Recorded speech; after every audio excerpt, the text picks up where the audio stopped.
Hello DS, say എക്സാമിന് പഠിക്കേണ്ട കുറച്ച് ഇമ്പോർട്ടന്റ് ആയിട്ടുള്ള ക്വസ്റ്റ്യൻസ്. സാധാരണ പബ്ലിക് എക്സാമിൽ നിന്ന് മാറിയിട്ട് സേ എക്സാം ആകുമ്പോൾ, ഞാൻ പറഞ്ഞു സേ ഇംപ്രൂവ്മെന്റ് എക്സാം ആകുമ്പോൾ കുറച്ചുകൂടി കോൺസെപ്റ്റ് ബേസ് ചെയ്തിട്ടൊക്കെ ഡിഫറെന്റ് ആയിട്ട് നിങ്ങൾ പഠിക്കേണ്ട ക്വസ്റ്റ്യനുകളുണ്ട്. അതാണ് ഈ വീഡിയോയിൽ ഞാൻ പറയുന്നത്. ഒപ്പം തന്നെ അതിനകത്ത് ഈ ഓരോ ചാപ്റ്ററിലും ഇപ്പൊ അവസാനം എന്നോട് ചോദിക്കുന്നുണ്ട് ഏറ്റവും ഇമ്പോർട്ടന്റ് ആയിട്ടുള്ള ക്വസ്റ്റ്യൻസ് 5 സ്റ്റാർ ഒന്ന് പറയാമോ എന്നുള്ള രീതിയിൽ. സോ ഓരോ ചാപ്റ്ററിലും ഞാൻ 5 സ്റ്റാറും പറയാം, ഒപ്പം സേ എക്സാം ആയതുകൊണ്ട് നിങ്ങൾ ഒന്ന് ശ്രദ്ധിക്കേണ്ട ക്വസ്റ്റ്യൻസും ഞാൻ പറയാം. ഓക്കെ, അപ്പൊ നമുക്ക് അതിലോട്ട് പോകാം. ആദ്യം ഇലക്ട്രിക് ചാർജസ് ആൻഡ് ഫീൽഡിൽ എന്നോട് ചോദിച്ചാൽ ഞാൻ പറയാം സേ എക്സാം ആയതുകൊണ്ട് നിങ്ങൾ ഇക്വറ്റോറിയൽ പോയിന്റ് പഠിച്ചോളൂ. Derive expression for electric field due to dipole on equatorial point.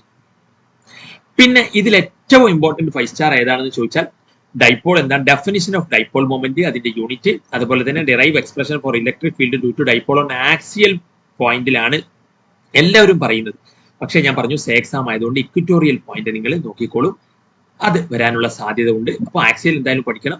ഇനി അതിനകത്ത് പിന്നീട് 5 സ്റ്റാറിലോട്ട് പോകും. ഞാൻ ഓരോ ചാപ്റ്ററിലും 5 സ്റ്റാർ മാത്രമാണ് ആദ്യം പറയുന്നത്. പിന്നീട് അതിലെ മറ്റ് 5 സ്റ്റാർ അല്ലാത്ത കൂടി നിങ്ങൾ നോക്കാൻ വേണ്ടിയിട്ട് സേ എക്സാം ആയതുകൊണ്ട് അതുകൂടി പറയാം.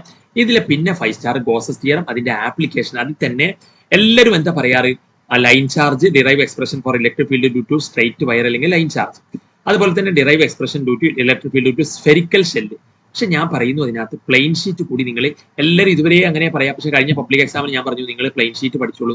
അങ്ങനെ അത് പ്ലെയിൻ ഷീറ്റ് അതിനകത്ത് വന്നത്. അപ്പൊ ഈ സേ ആയതുകൊണ്ട് പ്ലെയിൻ ഷീറ്റിന് ഒരു സാധ്യത ഉണ്ട്. പക്ഷെ ഏറ്റവും കൂടുതൽ എന്നാലും ഇത്തവണ കഴിഞ്ഞ പബ്ലിക്കിന് പ്ലെയിൻ ഷീറ്റ് ചോദിച്ചതുകൊണ്ടൊക്കെ ഇത്തവണ അതിനകത്ത് സ്ഫെറിക്കൽ ഷെല്ലും നിങ്ങൾ ലൈൻ ചാർജും നന്നായിട്ട് നോക്കിക്കോളൂ. ഒപ്പം പ്ലെയിൻ ഷീറ്റും അതിനകത്ത് ചോദിക്കുക. ഇത് മൂന്നും എന്താണ്, സേ ആയതുകൊണ്ട് നമുക്ക് അതിനകത്ത് ഇന്നത് എന്ന് പറയാൻ പറ്റത്തില്ല, മൂന്നും പഠിച്ചോളൂ കേട്ടോ. അപ്പൊ ഇതാണ് അതിനകത്ത് 5 സ്റ്റാർ.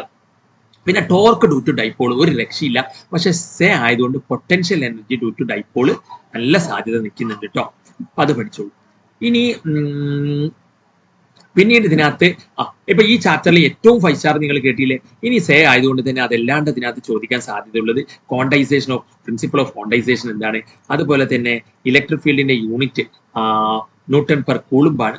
പിന്നെ ഫ്ലക്സ് വേണമെങ്കിൽ ചോദിക്കാം, ഇലക്ട്രിക് ഫ്ലക്സ്, അതൊക്കെ.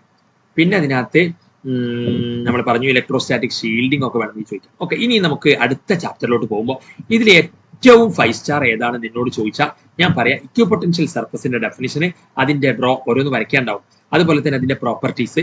പിന്നെ 5 സ്റ്റാർ ചോദിച്ചാൽ ഈ രണ്ടെണ്ണമാണ്. ഒന്ന് പ്രിൻസിപ്പിൾ ഓഫ് കപ്പാസിറ്ററിന്റെ കൂടെ തന്നെ derive expression for capacitance of a parallel plate കപ്പാസിറ്ററും derive expression for effective capacitance in series and parallel combination ആണ് മോസ്റ്റ് ഇമ്പോർട്ടൻറ്റ്.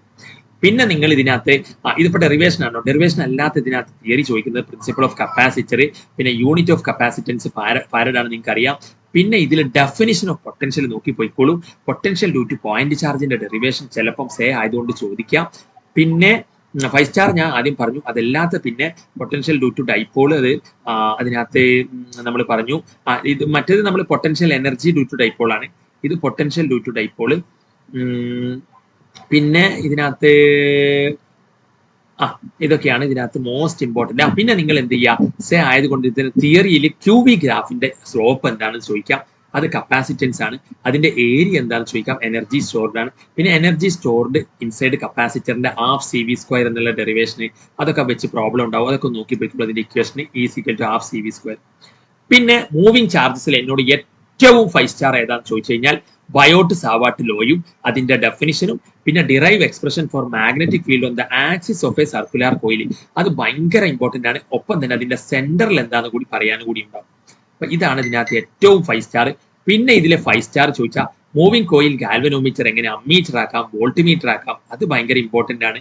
പിന്നെ ലോറൻസ് ഫോഴ്സ്, അതിന്റെ എക്സ്പ്രഷൻ, മാഗ്നറ്റിക് ലോറൻസ് ഫോഴ്സ് എന്താണ്, ഇലക്ട്രിക് ലോറൻസ് ഫോഴ്സ് എന്താണ്, അതൊക്കെ. പിന്നെ ആംബിയർ സർക്യൂട്ടൽ തിയറം ഭയങ്കര 5 star ആണ് അതിന്റെ സ്റ്റേറ്റ്മെന്റ്. പിന്നെ മൂവിംഗ് കോയിൽ ഗാൽവനോമീറ്ററിന്റെ പ്രിൻസിപ്പിൾ ഒക്കെ വേണമെങ്കിൽ ചോദിക്കാം. പിന്നെ ഏറ്റവും 5 സ്റ്റാർ ആണ് torque acting on A circular coil. കാരണം ഇതൊരു 10 മാർക്കോളം വെയിറ്റേജ് ഉള്ള ചാപ്റ്റർ. അപ്പൊ ഇതിൽ കുറച്ച് ഡെറിവേഷൻസ് അധികം ഉണ്ട്. ഒന്നും ബയോട്ട് സാവാട്ടിലെ ഫസ്റ്റ് പറഞ്ഞ 5 സ്റ്റാർ, പിന്നെ ഈ torque acting on A circular coil 5 star ആണ്. പിന്നെ ഗാൽവനോമീറ്റർ അമ്മീറ്റർ വോൾട്ട്മീറ്റർ ആക്കുന്ന ആ ഒരു സംഭവം, അതിന്റെ തിയറി കാര്യങ്ങളൊക്കെ 5 സ്റ്റാർ ആണ്. പിന്നെ ഇതിനകത്ത് ഞാൻ പറഞ്ഞു ലോറൻസ് ഫോഴ്സ് ഭയങ്കര 5 സ്റ്റാർ ആണ്. പിന്നെ അതാണ് ഏറ്റവും 5 സ്റ്റാർ ആദ്യം പഠിക്കേണ്ടത്. പിന്നെ അതല്ലാണ്ട് ഇതിനകത്ത് എന്ത് വരുന്നുണ്ട്, ഇതിനകത്ത് സോളിനോയിഡിന്റെ മാഗ്നറ്റിക് ഫീൽഡിന്റെ എക്സ്പ്രഷൻ വരുന്നുണ്ട്, അതുപോലെ തന്നെ മാഗ്നറ്റിക് ഫീൽഡ് സ്ട്രെയിറ്റ് കണ്ടക്ടർ വരുന്നുണ്ട്.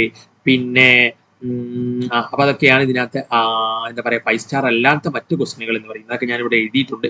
പിന്നെ കറണ്ട് ഇലക്ട്രിസിറ്റിയിലോട്ട് പോകുമ്പോൾ ഏറ്റവും 5 സ്റ്റാർ ക്രിസ്റ്റോഫ് ലോസും ഡ്രിഫ്റ്റ് അതിന്റെ എന്താണ് വീറ്റ്സ്റ്റോൺ പിടിച്ചു. പിന്നെ അതിനകത്ത് ഓംസ് ലോ ലിമിറ്റേഷൻ വേണമെങ്കിൽ സേ ആയതുകൊണ്ട് ചോദിക്കാം. പിന്നെ ഡ്രിഫ്റ്റ് വെലോസിറ്റിയുടെ ഡെഫിനിഷനെ അതിന്റെ കറന്റുമായിട്ടുള്ള ബന്ധം I=VD × ENA എന്നുള്ള സംഭവം ഉണ്ടല്ലോ. പിന്നെ ഓംസ് ലോ വെക്ടർ ഫോം സേക്ക് വേണ്ടിയിട്ട് ഓംസ് ലോ വെക്ടർ ഫോം നല്ല സാധ്യതയുണ്ട്. പിന്നെ ടെമ്പറേച്ചർ കോഎഫിഷ്യന്റ് ഓഫ് റെസിസ്റ്റൻസ് വരയ്ക്കാനും അത് തിരിച്ചറിയാനും. ഓക്കെ, പിന്നെ മാഗ്നറ്റിസം ആൻഡ് മാറ്ററിൽ നിങ്ങൾ എന്ത് ചെയ്തോളൂ, ഇതിലെ 5 സ്റ്റാർ എന്ന് പറഞ്ഞാൽ ഗോസസ് ലോ ഇൻ മാഗ്നറ്റിസവും ഒപ്പം തന്നെ പാരാ ഫെറോ ഡയാമാഗ്നറ്റിക് അതിൽ തന്നെ സസെപ്റ്റിബിലിറ്റിയും പെർമിയബിലിറ്റിയുമാണ്. ഒപ്പം എക്സാമ്പിളും സേ ആയതുകൊണ്ട് വരാനുള്ള സാധ്യത. പിന്നെ മാഗ്നറ്റൈസേഷന്റെ ഡെഫിനിഷൻ ഒക്കെ ചോദിക്കാം, സസെപ്റ്റിബിലിറ്റിയുടെ ഡെഫിനിഷന്, സസെപ്റ്റിബിലിറ്റി പെർമിയബിലിറ്റി റിലേഷൻ. അപ്പൊ 5 സ്റ്റാർ ഞാൻ പറഞ്ഞല്ലോ 2 പാരാ ഫെറോ അതുപോലെ ഗോസസ് ലോ ഇൻ മാഗ്നറ്റിസം. പിന്നെ ഇലക്ട്രോ മാഗ്നറ്റിക് ഇൻഡക്ഷനിലെ 5 സ്റ്റാർ പറയുമ്പോൾ ഫാരഡേ ലോ, ലെൻസ് ലോ ഒരു രക്ഷയില്ല. പിന്നെ ഇതിൽ ഏറ്റവും 5 സ്റ്റാർ ആണെങ്കിൽ നമ്മുടെ derive expression four instantaneous EMF of AC generator. അപ്പം തന്നെ ഇതിൽ എപ്പോഴും വരാറുണ്ട് എനർജി സ്റ്റോർഡ് ഇൻ ഇൻഡക്ടർ. അപ്പൊ ഇത് ആദ്യം പഠിച്ചോളൂ. പിന്നെ ഇതൊക്കെ ഈക്വലി ഇമ്പോർട്ടന്റ് ആണ് കേട്ടോ. പിന്നെ അതാണ് 5 സ്റ്റാർ. ഇനി AC-യിലെ ആൾട്ടർനേറ്റിംഗ് കറന്റിൽ 5 സ്റ്റാർ ചോദിച്ചാൽ ഏറ്റവും 5 star energy loss transformer principle energy loss. Resonance frequency second 5 star. പിന്നെ നിങ്ങൾക്ക് അതിനകത്ത് ഇംപീഡൻസിന്റെ എക്സ്പ്രഷൻ ഉണ്ടാവും, ഇംപീഡൻസ് ട്രയാങ്കിൾ വരയ്ക്കാനൊക്കെ ഉണ്ടാകാം. പിന്നെ പവർ ഫാക്ടർ സേ ആയതുകൊണ്ട് തന്നെ പവർ ഫാക്ടർ ചോദിക്കാം. ഫേസർ ഡയഗ്രാം ഒക്കെ വേണമെങ്കിൽ സേ ആയതുകൊണ്ട് ചോദിക്കാം. പക്ഷെ മോസ്റ്റ് ഇമ്പോർട്ടന്റ് എന്താണ്, എനർജി ലോസും ഇംപീഡൻസിന്റെ എക്സ്പ്രഷനും പിന്നെ റെസൊണൻസ് ഫ്രീക്വൻസി. പിന്നെ അതിനകത്ത് ഇനി ഇലക്ട്രോ മാഗ്നറ്റിക് വേഴ്സിൽ മോസ്റ്റ് ഇമ്പോർട്ടന്റ് അതിന്റെ യൂസുകൾ നിങ്ങൾ എന്തായാലും പഠിച്ചു പോകണം. അതിന്റെ യൂസുകൾ ലാസിക് ഈ സർജറിക്ക് എന്താണ്, പിന്നെ ഇൻഫ്രാറെഡിനെ ഹീറ്റ് വേവ് എന്ന് വിളിക്കുന്നത് എന്തുകൊണ്ടാണെന്ന് ചോദിക്കും. പിന്നെ ഈ ഒരു എക്സ്പ്രഷൻ പഠിച്ചു പോയിട്ടുണ്ട്, ഡിസ്പ്ലേസ്മെന്റ് കറന്റിന്റെ എക്സ്പ്രഷൻ ε0 × d∅E/dt. പിന്നെ മാക്സ്വെൽ എങ്ങനെയാണ് ആംബിയർ സർക്യൂട്ടൽ തിയറം മോഡിഫൈ ചെയ്തതെന്ന് പഠിച്ചോളൂ കേട്ടോ. പിന്നെ റേ ഒപ്റ്റിക്സിലെ ഏറ്റവും ഇമ്പോർട്ടന്റ് 5 സ്റ്റാർ എന്നോട് ചോദിച്ചാൽ തിയറിയിലെ 5 സ്റ്റാർ ഞാൻ പറയാം Snell's law, critical angle, total internal reflection. ഇനി ഡെറിവേഷൻസ് ഉണ്ടല്ലോ, ഡെറിവേഷൻസിലെ 5 സ്റ്റാർ ഏതാന്ന് ചോദിച്ചു കഴിഞ്ഞാൽ അതിനകത്ത് പ്രിസം പഠിക്കാണ്ട് ഒരു രക്ഷയില്ല. പ്രിസം എന്തായാലും പഠിക്കുക. പ്രിസം ഞാൻ ഈ സ്ലൈഡിൽ പറഞ്ഞിട്ടുണ്ട്, prism derive expression four refractive index of prism. പിന്നെ ഇതിനകത്ത് 5 സ്റ്റാർ പറയുകയാണെങ്കിൽ കോമ്പൗണ്ട് മൈക്രോസ്കോപ്പ്, പിന്നെ ലെൻസ് മേക്കേഴ്സ് ഫോർമുല. അപ്പൊ ഈ ഓർഡറാണ് ഇതിനകത്ത് 5 സ്റ്റാർ വരുന്നത്. അപ്പോൾ പിന്നെ അതിനകത്ത് 5 സ്റ്റാർ അല്ലാത്ത മറ്റ് പവർ ഡയോപ്റ്റർ ആണ് യൂണിറ്റ് ചോദിക്കാറുണ്ട്. പിന്നെ എല്ലാവരും 5 സ്റ്റാർ പറഞ്ഞിട്ട് കഴിഞ്ഞ എക്സാമിന് സിമ്പിൾ മൈക്രോസ്കോപ്പാണ് വന്നത്. പിന്നെ അതിനകത്ത് മറ്റ് എന്താ പറയാ ഇതൊക്കെ മറ്റു ക്വസ്റ്റനുകളാണ്. ഇതിനകത്ത് നിന്നുള്ള 5 സ്റ്റാർ അല്ല. 5 സ്റ്റാർ എന്ന് പറഞ്ഞാൽ ഇത് ഏറ്റവും ഇമ്പോർട്ടന്റ് കഴിഞ്ഞിട്ട് പിന്നെ വരുന്ന ക്വസ്റ്റനുകളാണ്. മിറർ ഫോർമുല ഉണ്ട്, relation between focal length, radius of curvature ഉണ്ട്, ടെലസ്കോപ്പ്, സിമ്പിൾ മൈക്രോസ്കോപ്പിന്റെ ലെൻസ് ഉണ്ട്, അങ്ങനെയൊക്കെ. പിന്നെ വേവ് ഒപ്റ്റിക്സിൽ ഏറ്റവും ഇമ്പോർട്ടന്റ് ആദ്യം പഠിക്കേണ്ടത് എന്നോട് ഏതാന്ന് ചോദിച്ചു കഴിഞ്ഞാൽ ഞാൻ പറയാം ഹൈഗൻസ് പ്രിൻസിപ്പിൾ, അതിന്റെ റിഫ്രാക്ഷന്റെ ആ ഒരു ഡെറിവേഷൻ. പിന്നെ അതിൽ കൊഹറന്റ് സോഴ്സ് വരാറുണ്ട്, വേവ് ഫ്രണ്ട് ചോദിക്കാറുണ്ട്, യൂസ് ഓഫ് പോളറോയിഡ്സ് ചോദിക്കാറുണ്ട്. പിന്നെ അതിനകത്ത് ചിലപ്പോൾ ഹൈഗൻസ് പ്രിൻസിപ്പിൾ എന്താ ചെയ്യാം, അതിന്റെ പ്രൂഫ് ഫോർ റിഫ്ലക്ഷൻ ചോദിക്കാട്ടോ. അത് നോട്ട് ചെയ്ത് വെച്ചോളൂ. സേ ആയതുകൊണ്ട് റിഫ്ലക്ഷന്റെ പ്രൂഫ് മനസ്സിലായില്ലേ, prove laws of reflection using Snell's law എന്ന് ചോദിക്കാം. അല്ലെങ്കിൽ കൂടുതലും ചോദിച്ചിട്ടുള്ളത് റിഫ്രാക്ഷൻ ആണ്. സേ ആയതുകൊണ്ട് റിഫ്ലക്ഷൻ ചോദിക്കാൻ സാധ്യത. ഇനി ഇതിന്റെ ഒക്കെ ഡെഫിനിഷൻ പഠിച്ചോളൂ. സ്റ്റോപ്പിംഗ് പൊട്ടൻഷ്യലിന്റെ ഡെഫിനിഷൻ, സ്റ്റോപ്പിംഗ് അതുപോലെ വർക്ക് ഫംഗ്ഷന്റെ ഡെഫിനിഷൻ, അതുപോലെ തന്നെ ത്രെഷോൾഡ് ഫ്രീക്വൻസിയുടെ ഡെഫിനിഷൻ, ഐൻസ്റ്റീൻ ഫോട്ടോ ഇലക്ട്രിക് എമിഷന്റെ ലോസ് ഇക്വേഷന്, പിന്നെ stopping potential versus current graph, stopping potential versus frequency graph, അതുപോലെ ഡിഫറെന്റ് ഇന്റൻസിറ്റീസിന്, ഡിഫറെന്റ് ഫ്രീക്വൻസീസിന് അങ്ങനെയൊക്കെ ചോദിക്കാം ആ ഗ്രാഫ് സംഭവങ്ങൾ. പിന്നെ ഡി ബ്രോഗ്ലി വേവ് ലെങ്ത് ഭയങ്കര ഇമ്പോർട്ടന്റ് ആണ്. ഇതിൽ ലാംഡ = h/p ഇക്വേഷൻ. പിന്നെ ആറ്റംസ് ആൻഡ് ന്യൂക്ലിയറിലോട്ട് വരുമ്പോൾ ആറ്റംസിൽ വരുമ്പോൾ ബോർസ് പോസ്റ്റുലേറ്റ് ഭയങ്കര ഇമ്പോർട്ടന്റ് ആണ്. പിന്നെ റുദർഫോർഡ് എക്സ്പെരിമെന്റ് നിങ്ങൾക്ക് അറിയാലോ, അത് ചോദിക്കാം. ബോർസിന്റെ ലിമിറ്റേഷൻസ് ചോദിക്കാം. പിന്നെ ആറ്റംസിലെ അതൊക്കെയാണ് മോസ്റ്റ് ഇമ്പോർട്ടന്റ്. പിന്നെ R is proportional to A⁻⁴ എന്നുള്ള ആ ഒരു സംഭവം അതിനകത്ത് ചോദിക്കാം. പിന്നെ ഇനി ന്യൂക്ലിയറിലോട്ട് പോകുമ്പോൾ മാസ് ഡിഫക്റ്റ്, ബൈൻഡിങ് എനർജി ഭയങ്കര ഇമ്പോർട്ടന്റ് ആണ്. അതിന്റെ ഒരു ന്യൂമറിക്കൽ ചോദിക്കാറുണ്ട് എപ്പോഴും. പിന്നെ ഹാഫ് ലൈഫ്, എന്താ ന്യൂക്ലിയർ ഫിഷൻ ഫ്യൂഷൻ ഡിഫറൻസ്, പിന്നെ ഹൈഡ്രജനിലെ എനർജി സ്പെക്ട്രം, നമ്മുടെ ലേമാൻ സീരീസ്, ബാമർ സീരീസ് എന്നൊക്കെ പറഞ്ഞിട്ട് ആ ഒരു സീരീസ് ഉണ്ടല്ലോ, ആ സംഭവങ്ങൾ. അതുപോലെ ഗ്രൗണ്ട് സ്റ്റേറ്റിലെ ഹൈഡ്രജന്റെ എനർജി എത്രയാണ്, ഹൈഡ്രജൻ ഇലക്ട്രോണിന്റെ ഗ്രൗണ്ട് സ്റ്റേറ്റിലെ എനർജി, അയണൈസേഷൻ എനർജി എത്രയാണ്, അതുപോലെ തന്നെ അതിനകത്ത് എന്താ പറയാ ഹൈഡ്രജൻ സ്പെക്ട്രം, ഹൈഡ്രജൻ ആറ്റത്തിന്റെ ആ ഒരു എനർജി സ്പെക്ട്രം വരയ്ക്കാൻ ചോദിക്കും. പിന്നെ സെമി കണ്ടക്ടേഴ്സിൽ അപ്പൊ അതൊക്കെയാണ് അതിനകത്ത് മോസ്റ്റ് ഇമ്പോർട്ടന്റ്.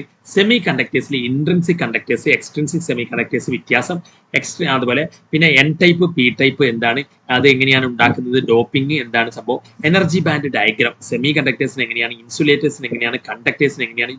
ഇതിൽ ഞാൻ മോസ്റ്റ് 5 സ്റ്റാർ ഇതിനകത്ത് പറഞ്ഞില്ല അല്ലേ. അപ്പൊ ഇതിൽ മോസ്റ്റ് 5 സ്റ്റാർ ഇപ്പം ചോദിക്കുകയാണെങ്കിൽ ഞാൻ ഇടയ്ക്ക് ഇതിനകത്ത് മോസ്റ്റ് 5 സ്റ്റാർ ഇടയ്ക്ക് ചില ചാപ്റ്റേഴ്സിൽ പറഞ്ഞില്ല. ആറ്റംസ് ആൻഡ് ന്യൂക്ലിയയിൽ മോസ്റ്റ് 5 സ്റ്റാർ ബോർ പോസ്റ്റുലേറ്റ്, അതുപോലെ nuclear fission fusion mass defect binding എനർജിയാണ് ഏറ്റവും 5 സ്റ്റാർ. പിന്നെ de Broglie wavelength 5 star ആണ് ഇതിൽ പിന്നെ ഇതിന്റെ ഡെഫിനിഷൻസ് ആണ് 5 സ്റ്റാർ. അതുപോലെ തന്നെ stopping potential versus current, stopping potential versus frequency ഗ്രാഫുകൾ, അതുപോലെ തന്നെ എന്താ പറയാ കറന്റ് വേഴ്സസ് അതുപോലെ സംഭവം, അതായത് photoelectric current with respect to intensity. പിന്നെ അതിനകത്ത് ആ ഗ്രാഫുകൾ ചോദിക്കും. പിന്നെ ഡി ബ്രോഗ്ലി അത് പറഞ്ഞു. ഇനി ആറ്റംസ് ആൻഡ് ന്യൂക്ലിയർ ഞാൻ ഏറ്റവും ഇമ്പോർട്ടന്റ് പറഞ്ഞല്ലോ, മാസ് ഡിഫക്റ്റ് ബൈൻഡിങ് എനർജിയാണ്, ന്യൂക്ലിയർ ഫിഷൻ ഫ്യൂഷന്, അതുപോലെ തന്നെ എനർജി സ്പെക്ട്രം ഹൈഡ്രജന് ചോദിക്കാം. അതുപോലെ അതിന്റെ ഗ്രൗണ്ട് സ്റ്റേറ്റ് എനർജി എന്താണ്, അയനൈസേഷൻ എനർജി എന്താണ് എന്നൊക്കെ ചോദിക്കാം. സെമി കണ്ടക്ടേഴ്സിൽ most important half wave full wave rectifier തന്നെയാണ്. പിന്നെ അതിന്റെ VI ഗ്രാഫ് ചോദിക്കാം. പിന്നെ എനർജി ബാൻഡ് ഡയഗ്രാം ചോദിക്കാം. എക്സ്ട്രിൻസിക് ഇൻട്രിൻസിക് വ്യത്യാസം ചോദിക്കാം. Drift current, diffusion current, exam ആയതുകൊണ്ട് നിങ്ങൾ അത് നോക്കി പോയിക്കോളൂ. Drift current, diffusion current. പിന്നെ VI ക്യാരക്ടറിസ്റ്റിക്സ് ഇമ്പോർട്ടന്റ് ആണ്. Principle of half wave full wave പഠിക്കാൻ മറക്കണ്ട. പിന്നെ ഫോർവേഡ് ബയാസ്, റിവേഴ്സ് ബയാസ് സംഭവങ്ങൾ ഇതൊക്കെയാണ്. ഡോപ്പിംഗ് എന്താണ്. ഓക്കെ, അപ്പൊ ഇത്രയും ക്വസ്റ്റ്യൻസ് നിങ്ങൾ എന്ത് ചെയ്യുക, മസ്റ്റ് ആയിട്ടും പഠിച്ചു പോവുക. ഇനി ഏറ്റവും ഇമ്പോർട്ടന്റ് 5 സ്റ്റാർ കൂടി ഞാൻ ഇതിനകത്ത് എന്ത് ചെയ്തിട്ടുണ്ട്, പറഞ്ഞിട്ടുണ്ട്, ഇത് എഴുതിയിട്ടുണ്ട്. ഏറ്റവും ഇമ്പോർട്ടന്റ് 5 സ്റ്റാറുകൾ. അപ്പം ഓരോന്നിലും ഞാൻ പറഞ്ഞല്ലോ, ഓരോ ചാപ്റ്ററിലും 5 സ്റ്റാർ അത് തന്നെയാണ് ഇവിടെ വെച്ചിരിക്കുന്നത്. ഓക്കെ, അപ്പൊ ഇത് നന്നായിട്ട് പഠിച്ച് എല്ലാവർക്കും നല്ല മാർക്ക് കിട്ടട്ടെ. അപ്പം നിങ്ങൾ ലൈക്ക്, കമന്റ്, ഷെയർ, സബ്സ്ക്രൈബ് ഒന്നും മറക്കരുത്. That's all. Thanks for watching.